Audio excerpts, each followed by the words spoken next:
देखो बहुत सारे प्रॉब्लम चल रहा है दोनों तरफ में ही, चाहे वो हमारे गवर्नमेंट हो क्या दूसरी तरफ में जो फार्मर्स अपने एजिटेशन के साथ मूवमेंट चला रहे हैं उनके बारे में अगर हम बात करें।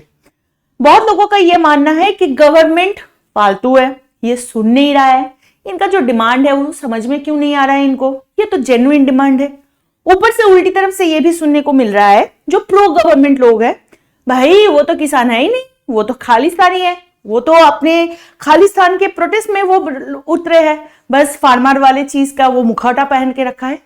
सुनो, मैं ये जो सेशन है इसमें ये सारे बातों में बात ही नहीं करूंगी, क्योंकि हमारा जो मकसद है वो आपको ऐसे कंट्रोवर्शियल सब्जेक्ट के ऊपर बात करना नहीं होता जिसका अभी तक कोई आउटकम नहीं है।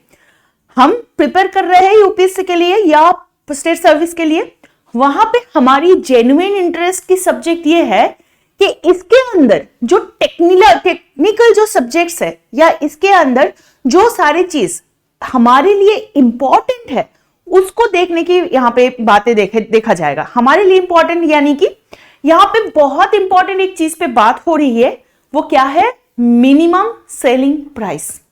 अब देखो एमएसपी कहा जाता है ना इसको। अब ये एमएसपी का एक्चुअल लोचा क्या है, मैं आशा करती हूँ बहुत सारी यूट्यूब वीडियो से आपने देख चुके होंगे, लेकिन आपको पता है एमएसपी को छोड़कर भी सरकार की तरफ से बहुत सारे अदर सेलिंग प्राइस दिया जाता है, वो क्या है। और एमएसपी के साथ अभी अभी भारत रत्न मिला हुआ जो स्वामीनाथन जी है, जिनको ग्रीन रेवोल्यूशन की फादर कहते हैं, इनका क्या कनेक्शन है ये आपको पता है। तो चलिए ये सारे ऑल द इंपॉर्टेंट लेकिन जिसके बारे में कहीं पे बातचीत नहीं होता वो सारी चीजों के बारे में आज हम फोकस करते हैं, जानते हैं वो सारे चीज इस फार्मर जो फार्मर रेबल चल रहा है, जो फार्मर प्रोटेस्ट चल रहा है, इसके पीछे के ये सारी चीजों को जानते हैं अच्छी तरह से, ठीक है। अब देखो बात ये है कि फार्मर्स को लग रहा है कि एमएसपी उनको अपनी फसलों की सही मूल्य नहीं देता है। अभी तो हमें पता भी नहीं है एमएसपी क्या है, और फार्मर्स ये चाहते हैं कि सरकार को उनको जो एमएसपी है उसका एक लीगल गारंटी दे, और वो स्वामीनाथन कमीशन की एक रिकमेंडेशन था उसी हिसाब से एमएसपी को तय करे। देखो मैं आपको निश्चित रूप पे बता सकती हूँ, ये जो आपको मैंने कहा, अगर आपने ये चीज अच्छे से पढ़ लिया होगा तो डेफिनेटली आपको ऊपर नीचे चीज का पता है, लेकिन इस वीडियो को ज्यादा से ज्यादा शेयर कर देना इसलिए ताकि आपको और डिटेल्स चीज पता चले इससे, और आपके बहुत ज्यादा हेल्प होए जब लोग आपसे कुछ बात करें ना उसको समझाने के लिए भी, ठीक है। तो बेसिकली ये जो स्वामीनाथन कमेटी है इसको पहले समझ लेते हैं, एमएसपी में हम बाद में आएंगे, ठीक है, टेक्निकल चीजें हैं थोड़ा बाद में आते हैं। स्वामीनाथन कमीशन एक कमेटी थी, कब बनाया गया, 2004 में बनाया गया, और इसका ये काम था कि किसान जो है ना, जो फार्मर्स है, उनकी स्थिति में सुधार लाने के लिए ये सजेशन दे। ये 2004 की बात हो रही है, तो सिंपल सी ये बात है कि इस टाइम पे जो सिचुएशन था उस पे ये कुछ काम करे। 2004 में ये स्वामीनाथन कमेटी आया। स्वामीनाथन कमीशन ने अपनी रिपोर्ट में ये कहा कि सरकार को एमएसपी को कम करने के लिए कम से कम 50%, मतलब एमएसपी को कम से कम 50% ज्यादा करना चाहिए। समझ में आया? यहाँ पे बहुत सारे रिकमेंडेशन लिखा है, अगर ये वाले आपको चाहिए तो हमारे टेलीग्राम चैनल पे आपको मिल जाएंगे। तो बेसिकली उनका ये पॉइंट था कि जो एमएसपी दे रहे हो ना, वो जो उनका प्रोडक्ट कॉस्ट है, उसकी जो एवरेज कॉस्ट है, जिसको कैपिटल कॉस्ट बताया जा रहा है, जिसको C2 से डिनोट किया जाता है, ठीक है, C2। तो ये टोटल कैपिटल के कॉस्ट है, मतलब मेरा फसल उगाने के लिए मेरे उसकी सिंचाई करना, उनका सीडिंग करना, मतलब बीज को रोपण करना, फिर उसको काटना मतलब हार्वेस्ट करना, फिर उसको ले जाना मार्केट में, ये पूरा करने में मेरा जितना कॉस्ट लग गया वो सारे कॉस्ट को ऐड किया जाए, और उसके साथ उस परसेंटेज का, मतलब जितना कॉस्ट आ रहा है ना, उसके साथ और उसके 50% लगाया जाए, जाके उसका एमएसपी तय किया जाए। समझ में आ गया ना what is Swaminathan commission recommendation. मानो कि मेरा खर्चा हुआ मैं दाल बना रही हूं, ठीक है, दाल मतलब घर पे नहीं बना रही हूं, दाल उगा रही हूं, लेंटिल्स, ठीक है। तो इसको उगाने में मुझे खर्चा हुआ 20 रुपए, और इसके साथ 20 का 50% 10 रुपए, मतलब 30 rupees should be the MSP। समझ में आया? ये बात कह रहे थे। और इन्होंने और एक चीज कहा कि ये जो चीज है इसको छोड़कर और एक चीज कहा कि फार्मर्स कहते हैं कि ये फॉर्मूला अगर लागू हो जाए, मतलब according to the Swaminathan commission, कि अगर लागू हो जाता है तो बहुत ही हेल्पफुल होगा, क्योंकि उनकी जो फसलें होते हैं, मतलब किसानों की जो फसलें होते हैं, उनकी जो क्वालिटी और क्वांटिटी, उस पर भी ज्यादा ध्यान देना पड़ेगा।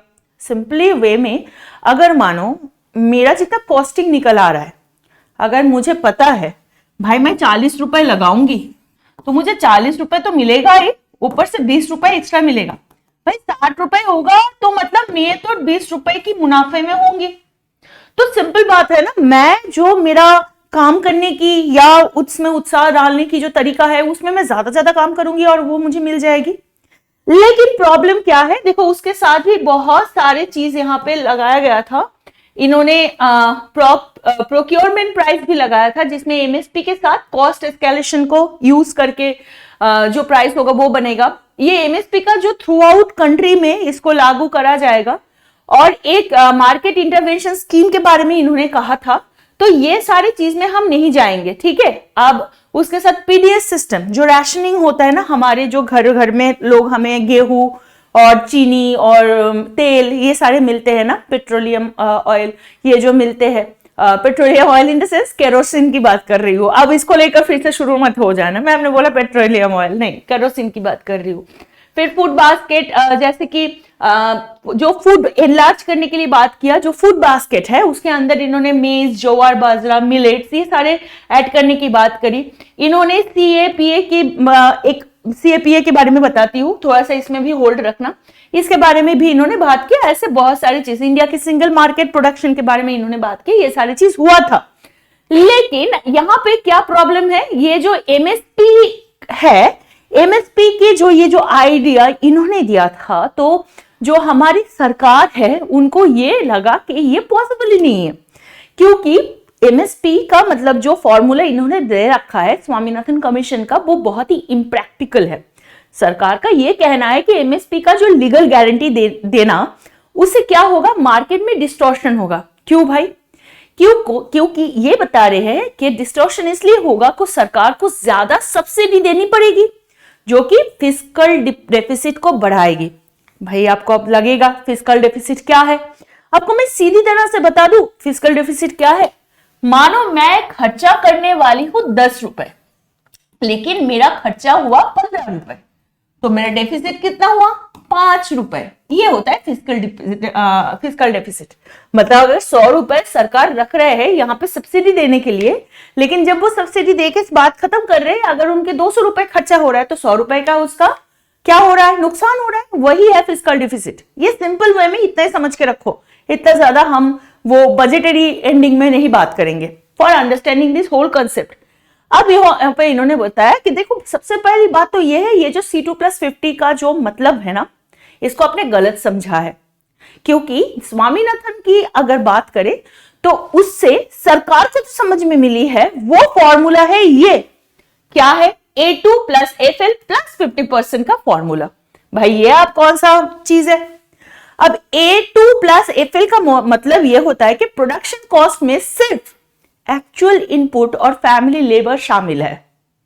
अब एक्चुअल इनपुट मतलब कि देखो, C2 जो मैंने बात की ना, जो फर्स्ट हमने जो C2 + 50% जो कॉस्ट कैपिटल प्रोडक्ट्स की बात की, C2 में जो इंपोर्टेड कॉस्ट और कैपिटल और लैंड रेंट है वो नहीं है।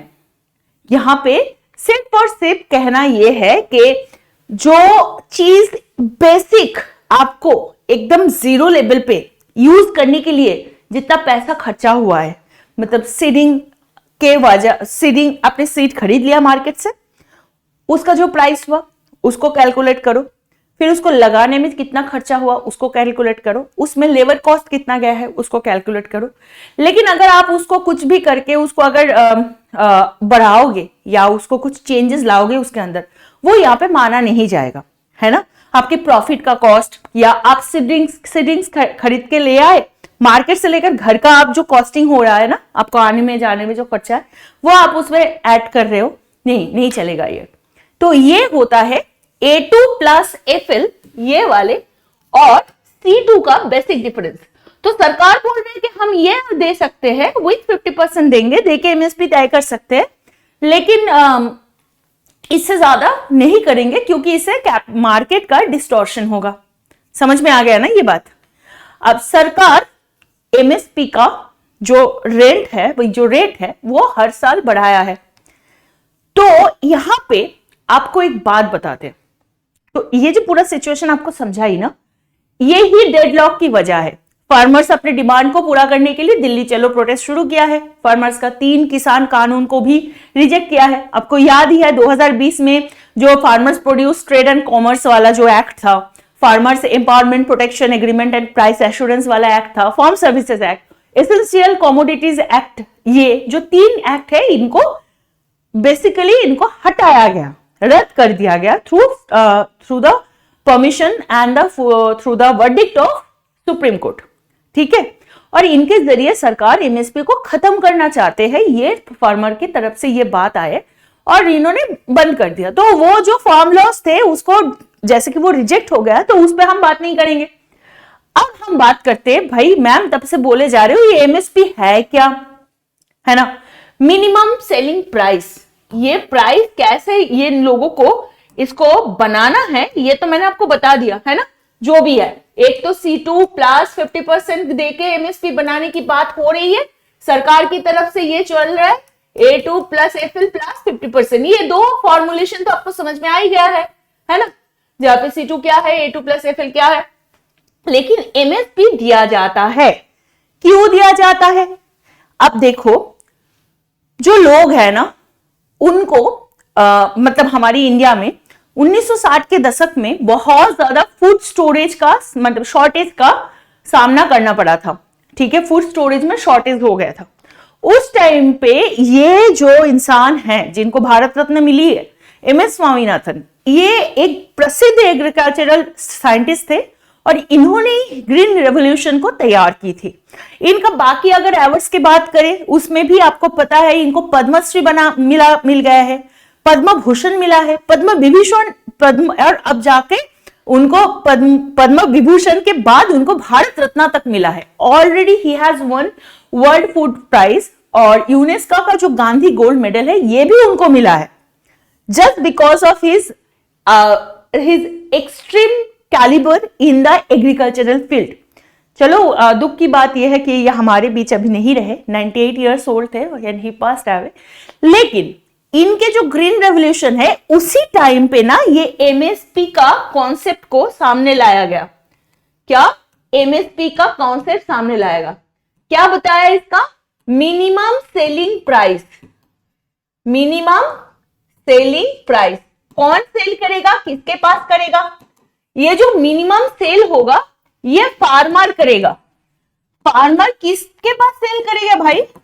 गवर्नमेंट के पास सेल करेगा। मतलब ये जो प्राइस है ये गवर्नमेंट देगा और ये एक फिक्स प्राइस है। ठीक है, ये एक फिक्स प्राइस है। अब इस फिक्स प्राइस में अगर देखा जाएगा तो ये एकदम हाथ में गिनती हुई कुछ सामान है उसमें मिलते हैं। सिर्फ 20 से 25% व्हीट और पैडी प्रोड्यूस ही एमएसपी पर बेचा जाता है। इसलिए बहुत सारे किसानों को यह लगता है कि एमएसपी को जो गारंटेड प्राइस बनाने की डिमांड है 2021 से इंडियन फार्मर प्रोटेस्ट का एक मेजर इशू ये भी रहा। तो एमएसपी की तैयारी में एक महत्वपूर्ण रोल क्या क्या चीज का होता है वो आगे देखते हैं। ठीक है, एमएसपी में अगर आप देख सकते हो यहाँ पे कुछ सामान में ही एमएसपी लगाया जाता है, not for all the production. अब जो commission for agricultural cost and price है CACP, तब बताया था ना, थोड़ा होल्ड रखना, इस पे हम बात करेंगे। ये ना अपनी कुछ रिकमेंडेशन देता है। फिर कैबिनेट कमेटी जो है इकोनॉमिक्स अफेयर्स के ऊपर, वो कि प्राइम मिनिस्टर की प्रेसिडेंशियलशिप में होता है। मतलब अगर हम बात करें ये जो CCEA कहते हैं ना, cabinet committee of economics affairs, इनका जो हेड है वो प्राइम मिनिस्टर खुद है। तो वो एमएसपी के लेवल पर फाइनल डिसीजन लेते हैं। ठीक है, अब एमएसपी से फार्मर को यह गारंटी मिलती है कि अगर मार्केट प्राइस एमएसपी से कम हो जाए, मानो अगर एमएसपी दे रखे हैं, यहां पे देखो, यहां पे क्या है, एमएसपी दे रखा है 2023-24 में 2183 रुपए पैडी के ऊपर। पैडी मतलब जो है आपका चावल के लिए जो बनता है ना, राइस का जो जिसको धान कहते हैं, तो वो जो पैडी है उसका ये प्राइस एमएसपी के तहत इसको ड्रॉ किया गया है। लेकिन मानो मार्केट प्राइस 1000 रुपए हो गया, तो एमएसपी इतना रहने से जो उनकी कॉस्टिंग हुआ है वो खराब नहीं होगा, उनको पैसा मिल ही जाएगा। इसको छोड़कर जैसे पैडी की बात कही, जैसे मैंने बताया 23 फसलों के लिए ये लागू है, जिसमें गेहूं है, फिर धान की बात तो मैंने कहा ही, जवार है, बाजरा है, मक्का, रागी, चना, मसूर, मूंग, उड़ाद, ऐसे करके थोड़ा डिवीजन करके, फिर नारियल तेल, सोया, चना, मूंगफली का जो ट्रेड है वो भी शामिल है।